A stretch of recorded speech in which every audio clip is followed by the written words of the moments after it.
فرزند زہرا یہ حالات برے ہیں۔ کاشانۂ بصیرت ایک ایسا مکمل یوٹیوب چینل جس پر محروم بصارت کے لیے بالخصوص اور تمام افراد کے لیے بالعموم سینکڑوں کی تعداد میں اسلامی کتب دستیاب ہیں۔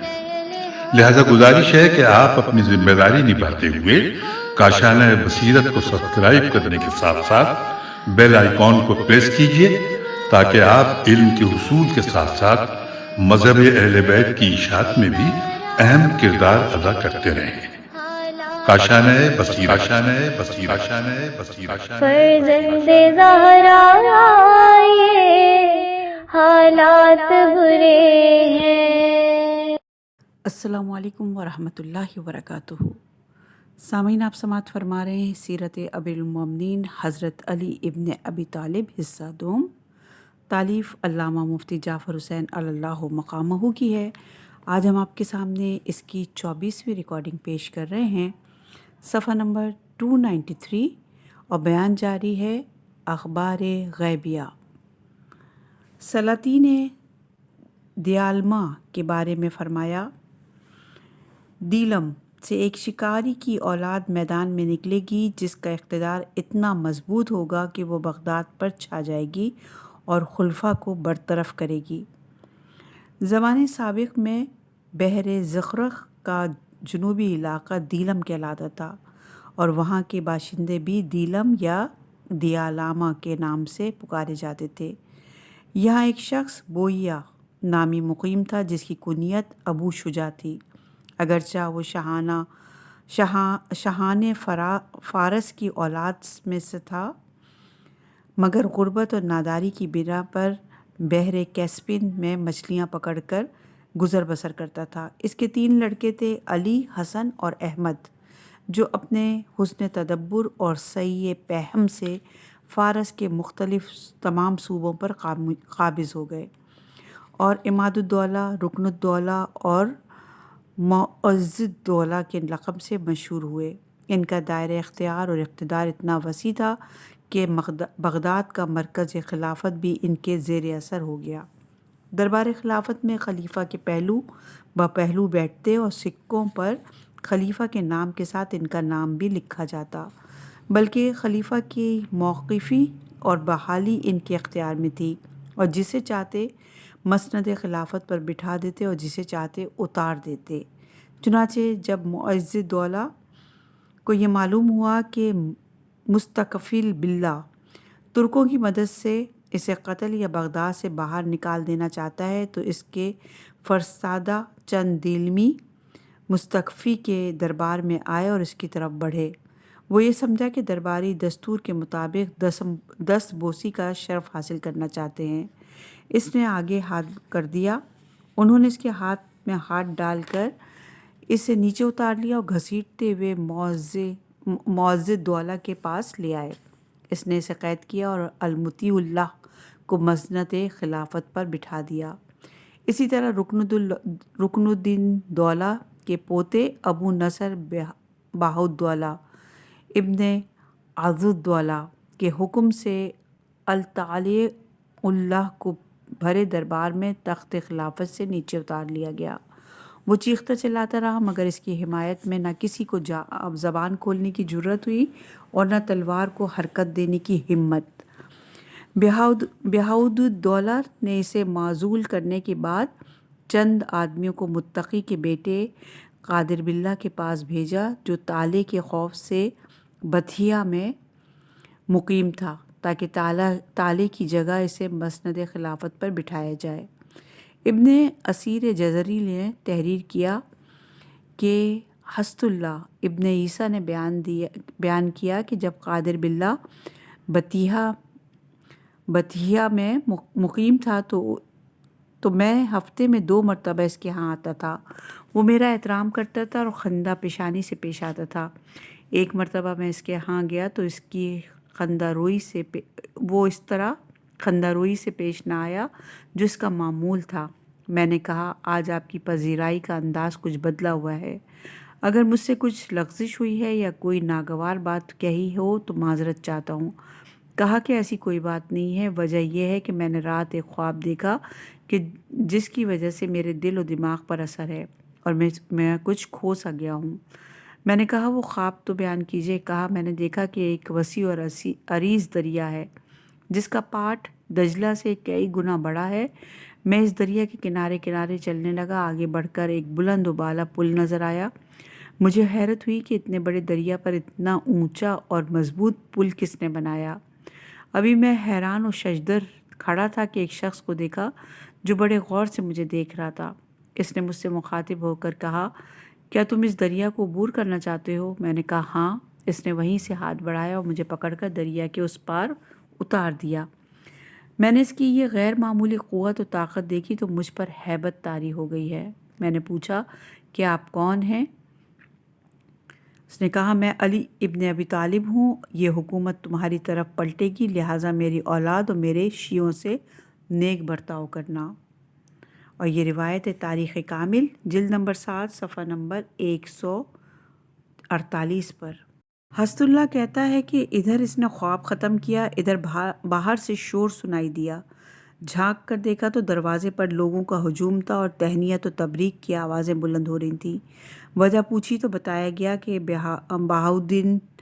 بہاؤالدولہ نے کہ آدمی آئے ہیں جو قادر باللہ کو بغداد لے جانا چاہتے ہیں تاکہ تخت و تاج خلافت اس کے سپرد کیا جائے۔ قادر باللہ نے یہ سنا تو دم بخود ہو کر رہ گیا۔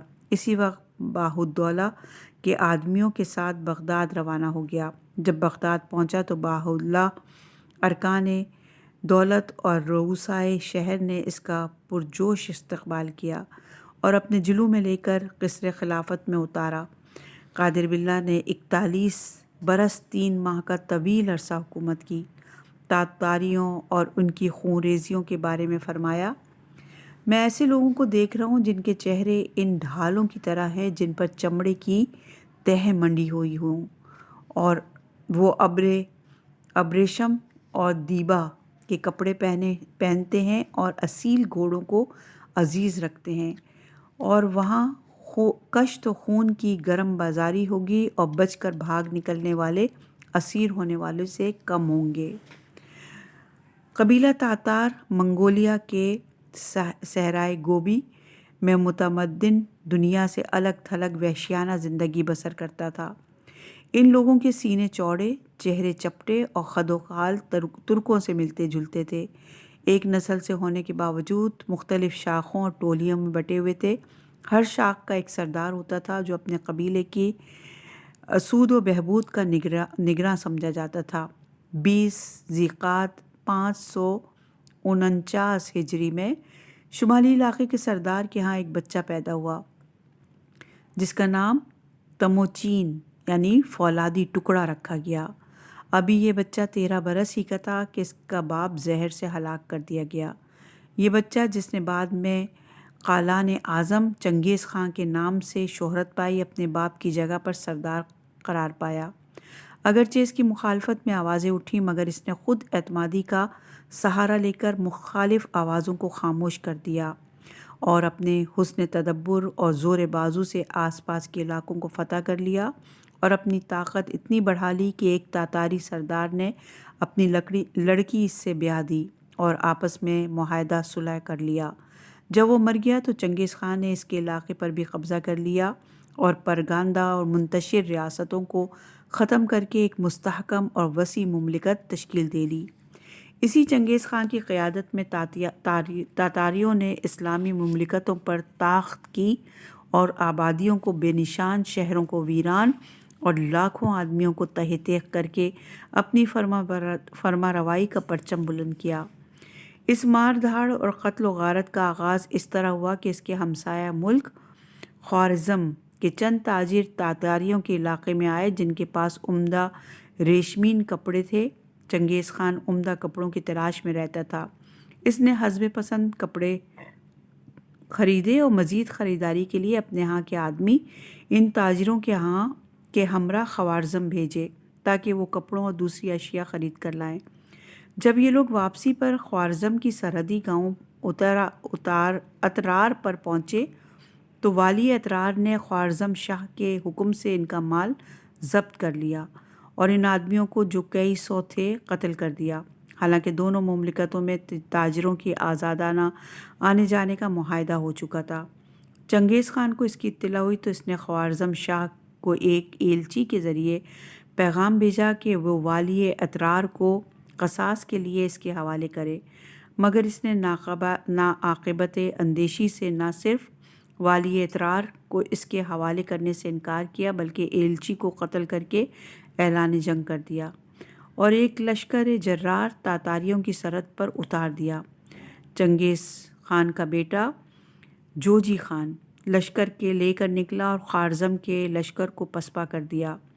خوارزمیوں کی پسپائی سے تاتاریوں کے حوصلے بڑھ گئے اور وہ ایران کے مختلف شہروں پر حملہ آور ہونے کے لیے نکل کھڑے ہوئے، اور چنگیز خان کے بیٹوں چغتائی خان اور اکتائی خان نے اطرار کے علاقے کو محاصرے میں لے کر والی اطرار کو زندہ گرفتار کر لیا اور اس کی آنکھوں اور کانوں میں پگھلی ہوئی چاندی انڈیل کر اسے ہلاک کر دیا، اور خود چنگیز خان ایک عظیم لشکر کے ساتھ بخارا کی طرف روانہ ہوا اور وہاں کی آبادی کو قتل کر کے شہر میں آگ لگا دی اور بچے کچے لوگوں کو غلام بنا لیا۔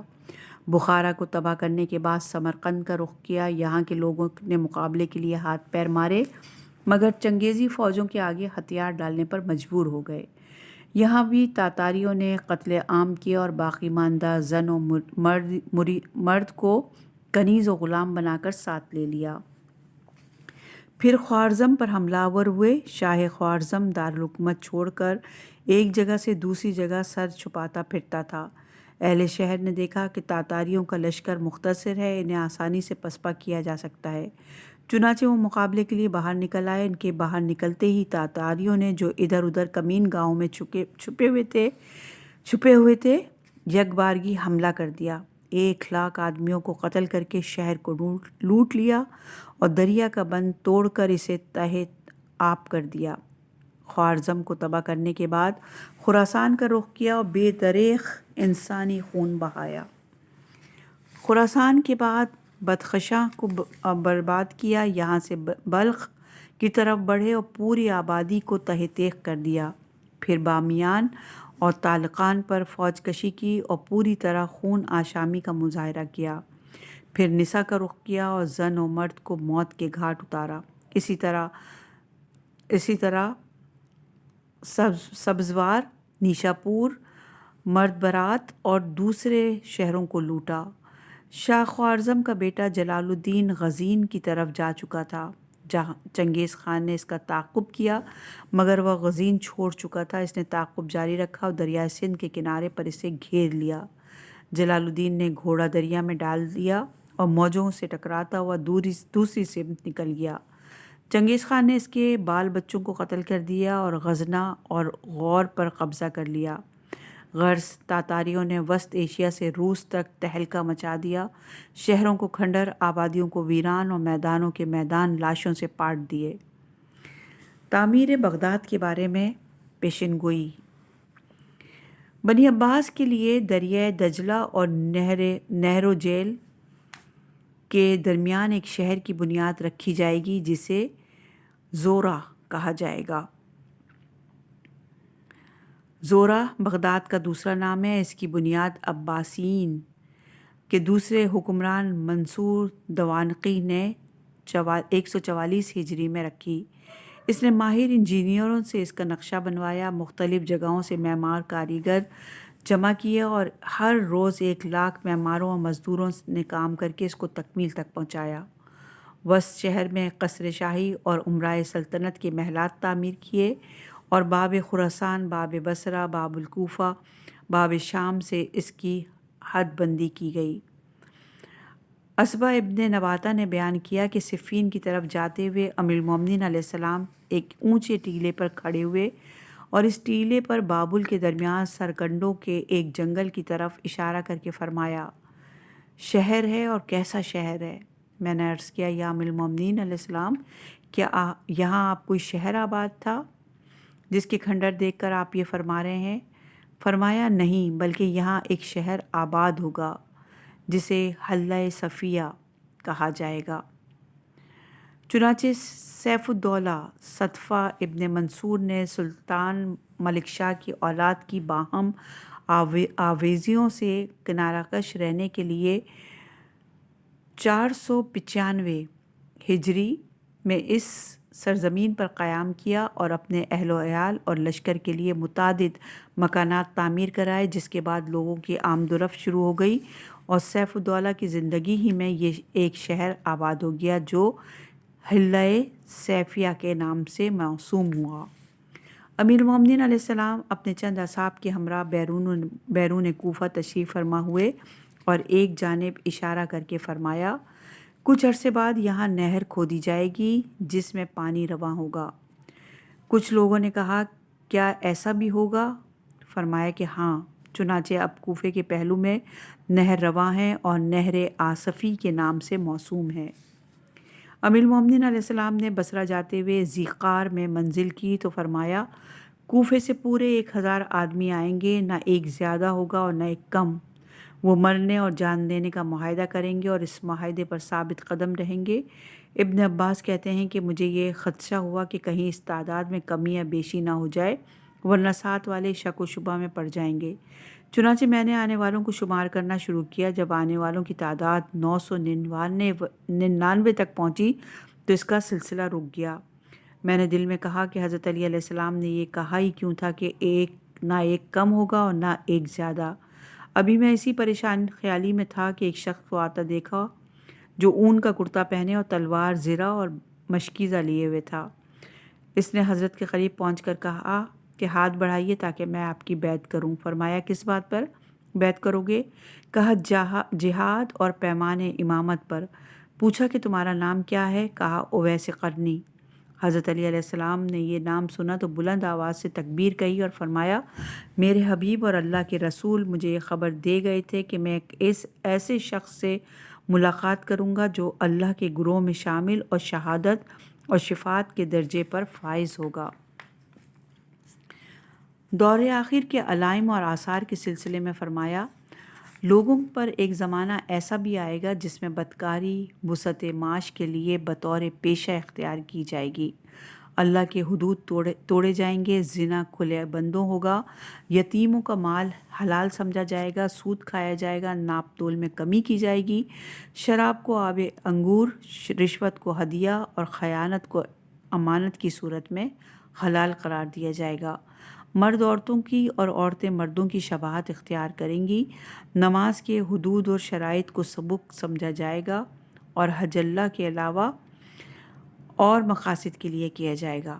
حج اللہ کے علاوہ اور مقاصد کے لیے کیا جائے گا، اور یہ روایت بہار الانوار میں ہے۔ تاریخ عالم شاہد ہے کہ جس قوم نے تقوی و پرہیزگاری کی شاہراہ اختیار کی، راست بازی کو اپنا شعار بنایا اور حدود الہیہ کا احترام ملحوظ رکھا، وہ پھلی پھولی اور برگ و بار لائی۔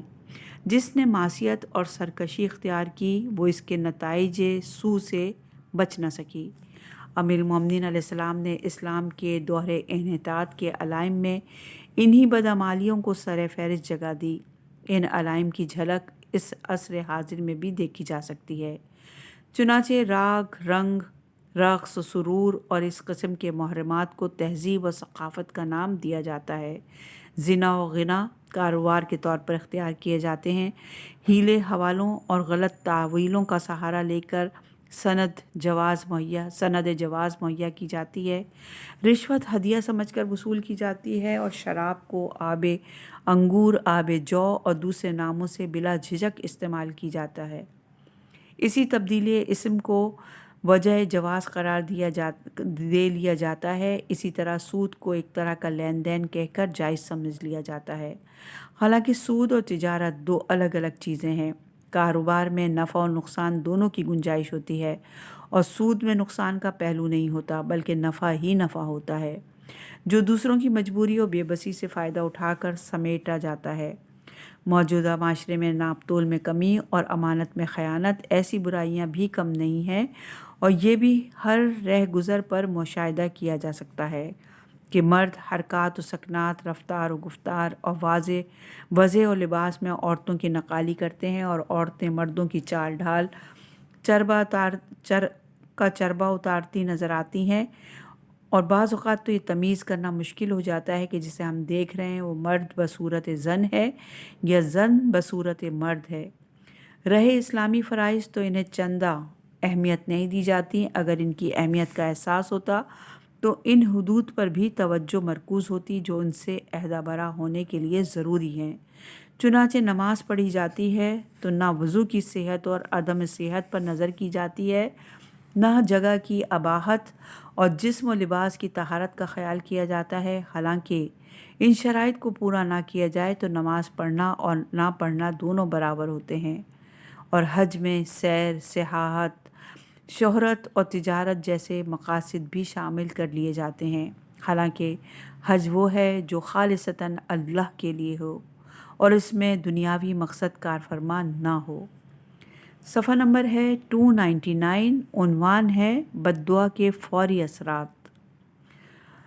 انبیاء، ائمہ اور خاصان خدا کی دعائیں وہ کسی کے حق میں ہوں یا خلاف، بارگاہ الہی میں مستجاب ہوتی ہیں، اور خداوند عالم ان کے مرتبے اور مقام اور تقرب کے پیش نظر ان کی کسی دعا کو مسترد نہیں کرتا، کیونکہ وہ جس کے حق میں دعا کرتے ہیں وہ اس دعا کا سزاوار ہوتا ہے، اور بد دعا کرتے ہیں تو اس کے لیے جس کا رویہ معدانہ اور جارحانہ ہوتا ہے، اور وہ سچ کو سچ سمجھتے ہیں، اس کے جھٹلانے پر آمادہ ہو جایا کرتے ہیں۔ اس ضد اور کفر کا پھر یہی علاج رہ جاتا ہے کہ اسے بد دعا کا ہدف بنایا جائے، اوروں کی تنبیہ اور سرزنش کے لیے قدرت کی گرفت کو پکارا جائے۔ امیر المومنین علیہ السلام بھی انہی اولیاء اللہ اور خاصان خدا میں سے تھے جن کی کوئی دعا شرف قبولیت حاصل کیے بغیر نہ رہتی تھی، اور دعا کے الفاظ منہ سے نکلتے ہی قبولیت سے ہمکنار ہو جاتے تھے۔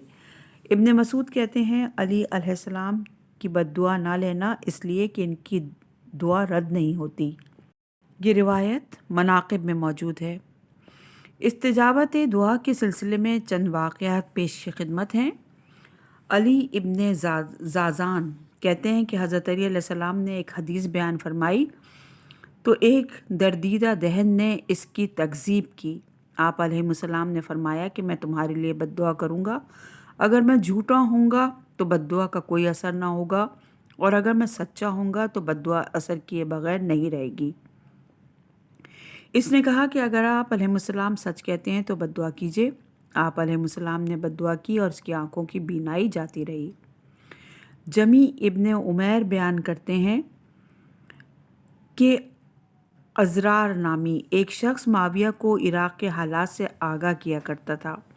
حضرت علی علیہ السلام کو اس کی اطلاع ہوئی تو آپ علیہ السلام نے اسے بلا کر کہا، میں نے تمہارے بارے میں سنا ہے کہ تم شامیوں کی جاسوس ہو، کیا تم قسم کھا کے مجھے مطمئن کر سکتے ہو کہ تم نے ایسی کوئی حرکت نہیں کی ہے؟ اس نے قسم کھا کر کہا کہ آپ علیہ السلام کو میرے بارے میں غلط اطلاع دی گئی ہے۔ آپ علیہ السلام نے فرمایا، اگر تم جھوٹے ہو تو اللہ تمہیں نابینا کرے۔ اس واقعے کو ایک ہفتہ بھی نہ گزرا تھا کہ وہ بصارت سے محروم ہو گیا۔ ایک مرتبہ امیر المومنین علیہ السلام نے بھرے مجمع میں فرمایا، تم میں کون ہے جس نے پیغمبر اکرم صلی اللہ علیہ وآلہ وسلم کا یہ ارشاد سنا ہے کہ جس کا میں مولا ہوں اس کے علی علیہ السلام بھی مولا ہیں۔ اے اللہ، جو علی علیہ السلام کو دوست رکھے تو بھی اسے دوست رکھ، اور جو انہیں دشمن رکھے تو بھی اسے دشمن رکھ۔ کچھ لوگوں نے اس حدیث کی صحت کی گواہی دی مگر انس ابن مالک چپ رہے۔ حضرت علی علیہ السلام نے فرمایا کہ اے انس، تم بھی تو غدیر کے موقع پر موجود تھے، کیا تم نے حضرت محمد صلی اللہ علیہ وآلہ وسلم کی زبان سے یہ الفاظ نہیں سنے تھے؟ کہا کہ میں بوڑھا ہو چکا ہوں، میرا حافظہ کام نہیں کرتا۔ حضرت علی علیہ السلام نے یہ سنا تو فرمایا، اگر تم جھوٹ کہتے ہو تو خدا تمہیں ایسے برس میں مبتلا کرے جسے امامہ بھی نہ چھپا سکے، اور یہ روایت المعارف میں ہے۔ چنانچہ وہ برس میں مبتلا ہو گئے، جس کے بعد وہ اپنا چہرہ ہمیشہ ڈھانپے رہتے تھے۔ ایک مرتبہ حسن بصری ایک جدون کے کنارے وضو کر رہے تھے۔ ادھر سے امیر المومنین علیہ السلام کا گزر ہوا، آپ علیہ السلام نے اسے وضو کرتے دیکھا تو فرمایا اعضائے وضو کو اس طرح دھو کہ کوئی جز خشک نہ رہ جائے۔ اس نے کہا کہ کبھی تو آپ علیہ السلام نے ان لوگوں کو تہ تیغ کر دیا جو پوری طرح وضو کرتے تھے۔ فرمایا کیا تم ان کے قتل پر رنجیدہ ہو اور غمگین ہو؟ کہا ہاں۔ فرمایا تو اللہ تمہیں ہمیشہ غمگین رکھے۔ اور یہ روایت بحار الانوار میں موجود ہے۔ ایوب سجستانی کہتے ہیں کہ میں نے جب بھی اسے دیکھا اسے افسردہ اور غمگین پایا، گویا اپنے کسی عزیز کو دفن کر کے پلٹا ہے۔ میں نے اس کی وجہ پوچھی تو کہا یہ ایک مرد صالح کی بد دعا کا نتیجہ ہے، اور یہ روایت بحار الانوار میں ہے۔ جب بصر ابن ابی ارطاط نے عبید اللہ ابن عباس کے 2 کمسن بچوں کو ان کی ماں ام الحکم جویریہ کے سامنے ذبح کر دیا تو حضرت علی علیہ السلام نے بد دعا کرتے ہوئے فرمایا خدا بصر سے دین اور عقل سلب کر لے۔ چنانچہ ایسے ہی ہوا، اس کا دین بھی جاتا رہا اور عقل بھی جاتی رہی۔ آخر عمر میں اس کی دیوانگی کی یہ کیفیت تھی کہ لوگوں نے لکڑی کی ایک تلوار اسے دی تھی جسے وہ مشق پر جس میں ہوا بھری ہوتی تھی دن بھر چلاتا اور یوں اپنے جذبہ خون آشامی کو تسکین دیتا، یہاں تک کہ موت نے اسے جکڑ لیا۔ حضرت علی علیہ السلام کوفے میں بنی مراد کے ایک زیر تعمیر مکان کی طرف سے گزر رہے تھے کہ اس مکان پر سے اینٹ کا ایک ٹکڑا گرا جس نے آپ علیہ السلام کے سر کو زخمی کر دیا۔ آپ علیہ السلام نے فرمایا مجھے بنی مراد سے ایک نہیں بہت سے دنوں سے واسطہ پڑتا ہے، اے خدا اسے بلند نہ ہونے دینا۔ لوگوں کا بیان ہے کہ خدا کی قسم جب بھی اس مکان کی طرف سے گزرے تو دوسروں کے مکانوں کے پہلو میں یوں دکھائی دیتا تھا جیسے سینگ والے بکروں کے درمیان ایک بے سینگ کی بکری ہو۔ صفحہ نمبر ہے 301 اور عنوان ہے علم الکلام۔ علم الکلام وہ علم ہے جس میں اسلامی عقائد کی صحت کا عقلی دلائل سے اثبات اور زنادقہ، ملاحدہ اور فرق باطلہ کے نظریات کا ابطال کیا جاتا ہے۔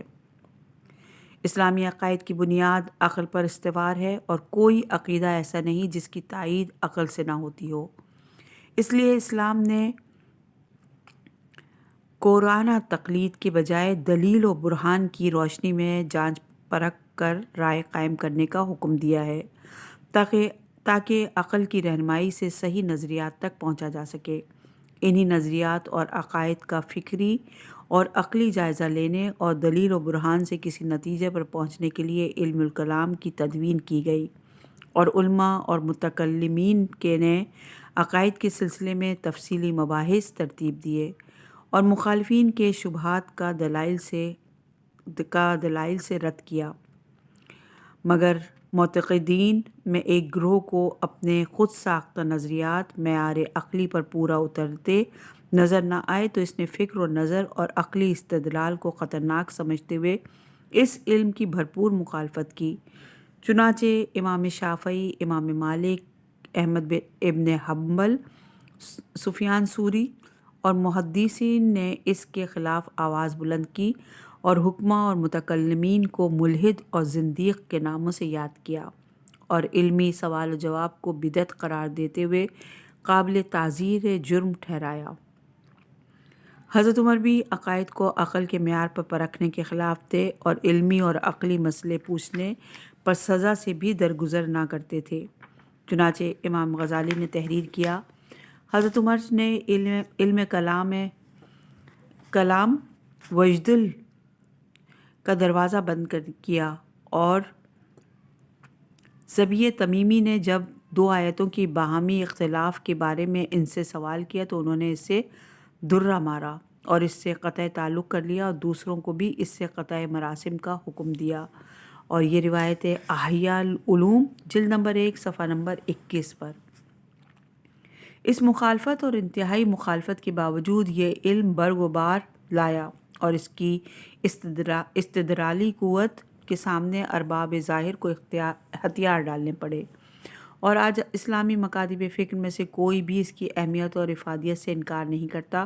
عام طور پر یہ کہا جاتا ہے کہ سب سے پہلے معتزر نے عقلی استدلال کا دروازہ کھولا اور مذہب اور عقل میں تطبیق پیدا کر کے علم الکلام کی بنیاد رکھی، مگر حقیقت یہ ہے کہ اس علم کا سرچشمہ خود پیغمبر اکرم صلی اللہ علیہ وآلہ وسلم کی ذات گرامی تھی۔ چنانچہ آپ صلی اللہ علیہ وآلہ وسلم نے مختلف ادیان اور مذاہب کے مقابلے میں اسلام کی صداقت و برتری کا اثبات دلائل اور براہین سے فرمایا، اور وہ دلائل عقلی معیار اور منطقی طرز استدلال پر پورے اترتے ہیں، اور حضرت صلی اللہ علیہ وآلہ وسلم کے بعد ائمہ اہل بیت نے اسی سرچشمہ نبوت سے سیراب ہو کر اس علم کی آبیاری کی، خصوصاً امیر المومنین علیہ السلام نے اس کی نشر و ارتقاء میں سب سے بڑھ چڑھ کر حصہ لیا اور اسلامی نظریات اور عقائد کو عقل کی روشنی میں پیش کیا۔ چنانچہ توحید، عینیت، صفات، رسالت، مات، قضا اور قدر اور جبر و اختیار کے سلسلے میں آپ کے خطبات اور یہود نصارہ اور زنادقہ کے مقابلے میں آپ کے احتجاجات اس کا روشن ثبوت ہیں۔ علماء متکلمین نے آپ علیہ السلام ہی کے کلمات سے طریق استدلال کے رموز سیکھے اور آپ علیہ السلام کے ہی کے افادات کی بنیادوں پر علم کلام کی عمارت کھڑا کی۔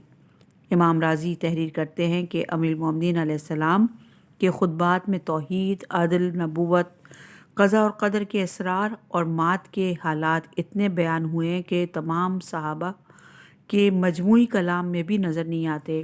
اس علم میں متکلمین کے تمام گروہوں کا آخری نقطہ انتصاب آپ ہی پر منتہا ہوتا ہے۔ مصری مورخ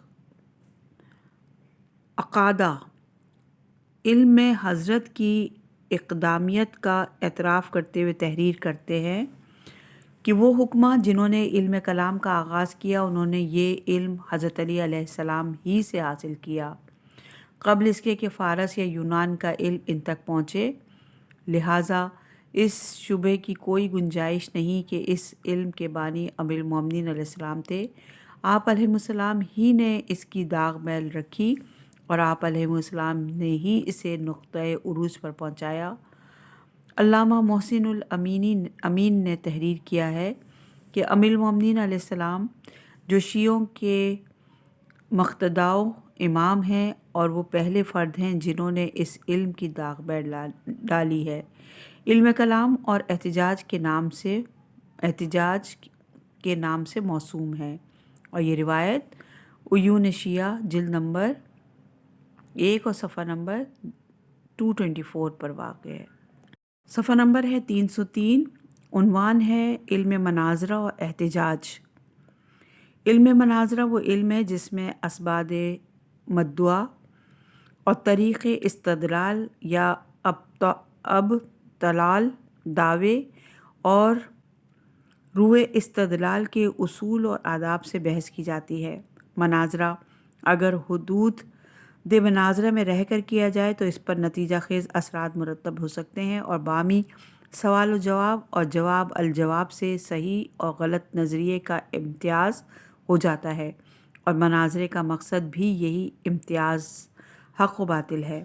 لہٰذا ہر فریق کے لیے ضروری ہے کہ آداب مناظرہ کو ملحوظ رکھتے ہوئے حقیقت طلبی کیے جذبے کے ساتھ گفتگو کرے، فریق مخالف کی بات ضبط، سکون اور فراغ حوصلگی سے سنے، سخت اور درست لہجے میں جواب دینے کے بجائے متانت و سنجیدگی کے انداز میں جواب دے، خارج از موضوع کوئی بات نہ چھیڑے، اوچھے ہتھیاروں پر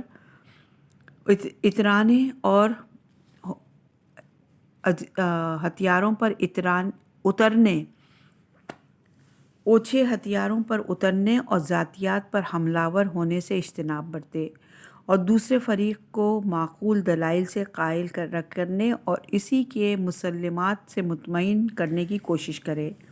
اگر دلائل اور فریق ثانی کے مسلمات کو نظر انداز کر کے سخن پروری اور کج بحثی سے کام لے گا اور وقتی ہار جیت ہی کو پیش نظر رکھے گا تو وہ مناظرہ نہ ہوگا، مکابرہ ہوگا، جس کا مقصد صرف مد مقابل کو الجھاؤں میں ڈال کر نیچا دکھانا اور اپنی ہمدانی اور چرب زبانی کا سکہ بٹھانا ہوتا ہے، جو کسی طرح ممدوح اور قابل ستائش نہیں ہے، اور نہ ہی کوئی غیر جانبدار معاملہ انسان اس سے متاثر ہو سکتا ہے۔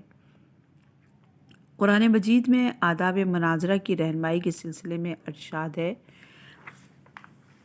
تم لوگوں کو حکمت اور پسندیدہ مواخذ کے ذریعے اپنے پروردگار کی راہ کی طرف بلاؤ اور بحث اور مباحثہ کرو تو عمدہ اور شائستہ طریقے سے۔ دنیا اسلام میں سب سے پہلے ام المومنین علیہ السلام نے مخالفین اور متبادئین سے بحث و مباحث کی طرح ڈالی، ان کے شکوک اور شبہات کا ازالہ کیا اور اسلام کی صداقت کے نقوش ان کے ذہن نشین کیے۔ چنانچہ امام غزالی تحریر کرتے ہیں کہ جس نے سب سے پہلے فرق ضالہ کو بحث و مباحثے کے ذریعے حق کی دعوت دی وہ علی ابن ابی طالب علیہ السلام تھے۔ اور یہ روایت ہے احیاء العلوم جلد نمبر 1 صفحہ نمبر 85 پر۔ علامہ مجلسی نے تحریر کیا ہے کہ جس نے سب سے پہلے بحث و جدل کے ذریعے مذاہب باطلہ کو حق کی دعوت دی وہ حضرت علی علیہ السلام تھے۔ چنانچہ ملحدوں نے قرآنی اختلافات کے بارے میں ان سے مناظرے کیے اور جاسلیق کے مشکل سوالات کے جوابات دیے، جس کے نتیجے میں وہ اسلام لے آیا۔ اور یہ روایت بحار الانوار جلد نمبر 6 صفحہ نمبر 463 پر ہے۔ امیر المومنین علیہ السلام جب بھی کسی سے مناظرانہ رنگ میں گفتگو کرتے تو اسے دلائل کے زور سے خاموش کر دیتے اور جواب الجواب کی نوبت نہ آنے دیتے۔ چنانچہ خوارج کے مختلف نمائندوں اور یہود و نصارہ کے عالموں سے جو مختلف مواقع پر مباحثے ہوئے یا معترضین کو جواب دیے اور ان کے لیے خلف دہن ثابت ہوئے۔ علامہ مجلسی نے کتاب ابوبکر ابن مردویہ کے حوالے سے تحریر کیا کہ حضرت علی علیہ السلام نے کسی سے استدلالی گفتگو نہیں کی مگر یہ کہ اسے لاجواب کر دیا۔ اور یہ روایت بحار الانوار جلد نمبر 9 صفحہ نمبر 463 پر۔ مولا علی علیہ السلام کی چند احتجاجی گفتگو آپ لوگوں کی سماعت کی نظر کر رہے ہیں کہ ایک مسیحی سے الوہیت مسیح کے سلسلے میں گفتگو کرتے ہوئے فرمایا، اگر عیسیٰ علیہ السلام کی عبادت سے گریز نہ کرتے تو میں ان کا دین اختیار کر لیتا۔ اور یہ روایت یون الاخبار میں ہے۔ اس مسیحی نے کہا کہ حضرت عیسیٰ علیہ السلام کی طرف عبادت سے گریز کی نسبت صحیح نہیں ہے، کیونکہ یہ تسلیم شدہ امر ہے کہ وہ ہمہ وقت عبادت میں منہمک رہتے تھے۔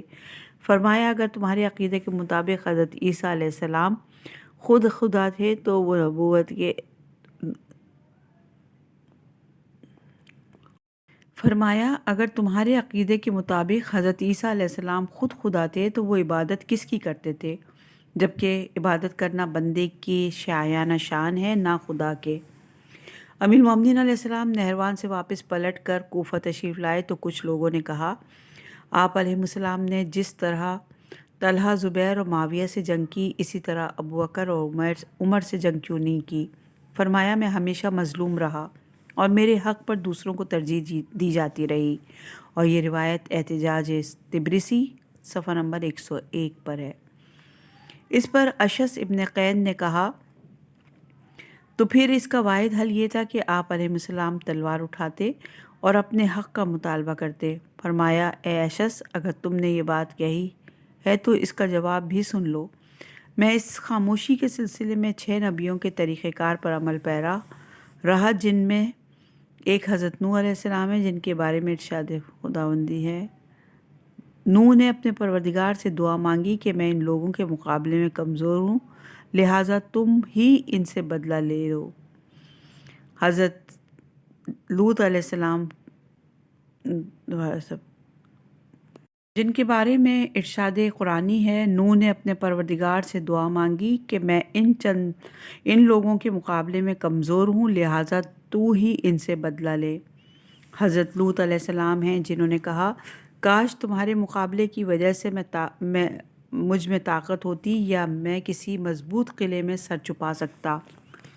تیسرے حضرت ابراہیم علیہ السلام ہیں جنہوں نے کہا میں تم سے اور ان بتوں سے جنہیں تم اللہ کو چھوڑ کر پکارتے ہو الگ ہو جاؤں گا۔ چوتھے حضرت موسیٰ علیہ السلام ہیں جنہوں نے کہا میں جب تم لوگوں سے ڈرا تو بھاگ کھڑا ہوا۔ پانچویں حضرت ہارون علیہ السلام ہیں جنہوں نے کہا اسے میرے ماں جائے قوم نے مجھے کمزور ناتواں پایا اور بعد از بعید نہ تھی کہ وہ مجھے قتل کر دیتے۔ چھٹے خیر البشر حضرت محمد مصطفیٰ صلی اللہ علیہ وآلہ وسلم ہیں جنہوں نے قریش سے خطرہ محسوس کیا تو آمادہ ہجرت ہوئے اور مکہ سے نکل کر غار ثور میں پناہ لی اور مجھے اپنے بستر پر سونے کا حکم دے دیے۔ اگر یہ کہا جائے کہ ان انبیاء کرام اور پیغمبر اکرم صلی اللہ علیہ وآلہ وسلم کو کوئی ڈر خوف نہ تھا تو یہ صراحاً غلط ہے اور قرآنی آیات کے خلاف ہے۔ لہٰذا جب ظاہری اسباب اور تاب مقاومت نہ ہونے کی صورت میں انبیاء تک مقابلے سے اجتناب کرتے رہے تو یار و مددگار نہ ہونے کی صورت میں وصی پیغمبر صلی اللہ علیہ وسلم کو بھی معذور سمجھنا چاہیے۔ حضرت ابوبکر مہاجرین اور انصار کے حلقے میں بیٹھے ہوئے تھے کہ امیر المومنین علیہ السلام تشریف لائے اور ابوبکر سے مخاطب ہو کر کہا کہ تم نے دختر رسول فاطمہ سلام اللہ علیہا کو فدک دینے سے کیوں انکار کیا جبکہ رسول اللہ صلی اللہ علیہ وآلہ وسلم اپنی زندگی میں انہیں ہبہ کر چکے تھے۔ ابوبکر نے کہا کہ فدک عامہ مسلمین کا مال ہے اور فاطمہ سلام اللہ علیہا اگر فاطمہ سلام اللہ علیہا گواہ پیش کریں تو ان کا حق تسلیم کر لیا جائے گا ورنہ یہ مسلمانوں ہی کا مال قرار پائے گا اور حکومت وقت کی تحویل میں رہے گا۔ فرمایا اگر کوئی چیز مسلمانوں کے قبضے میں ہو اور میں یہ دعویٰ کروں کہ یہ میری ملکیت خاصہ ہے تو تم گواہوں کا مطالبہ کس سے کرو گے؟ کہا آپ علیہ السلام سے فرمایا کہ پھر تم فاطمہ سلام اللہ علیہا سے کس بنا پر گواہوں کا مطالبہ کر سکتے ہو جبکہ فدک رسول اللہ صلی اللہ علیہ وآلہ وسلم کے زمانے حیات میں ان کے قبضے میں چلا آ رہا ہے۔ پھر یہ بتاؤ کہ اگر چند افراد فاطمہ سلام اللہ علیہا کے بارے میں کسی ایسے امر کے ارتکاب کی گواہی دیں جن پر حد شرعی عائد ہوتی ہو تو تم کیا قدم اٹھاؤ گے؟ کہا میں حد شرعی جاری کروں گا۔ فرمایا کہ اگر تم نے ایسا ارادہ کیا تو دائرہ اسلام سے خارج ہو جاؤ گے۔ کہا کس طرح؟ تو فرمایا کہ تم نے قرآن مجید میں یہ آیت پڑھی ہے کہ اے اہل بیت علیہ السلام لوگوں اللہ کا یہ ارادہ ہے کہ تم سے ہر پلیدگی کو دور رکھے اور تمہیں ایسا پاک و پاکیزہ کر دے جیسا کہ پاک و پاکیزہ کرنے کا حق ہے۔ کہا ہاں پڑھی ہے۔ فرمایا کیا فاطمہ سلام اللہ علیہا اس میں بھی شامل ہے؟ فرمایا کہ فاطمہ سلام اللہ علیہا بھی اہل بیت علیہ السلام میں شامل ہے۔ کہا ہاں شامل ہے۔ فرمایا کہ پھر ان پر حد جاری کرنے کے معنی یہ ہوں گے کہ اللہ نے ان کی طہارت و پاکیزگی کی جو گواہی دی ہے تم نے اسے رد کر دیا ہے اور اللہ کے مقابلے میں چند جہلہ کی گواہی قبول کر لی ہے۔ یاد رکھو کہ تم نے فدک کے بارے میں اللہ کی گواہی کو بھی قابل اعتماد نہیں سمجھا اور پیغمبر صلی اللہ علیہ وآلہ وسلم کے اس ارشاد کو بھی نظر انداز کر دیا کہ بینہ اور گواہی مدعی کے ذمے ہے اور مدعا علیہ پر قسم عائد ہوتی ہے۔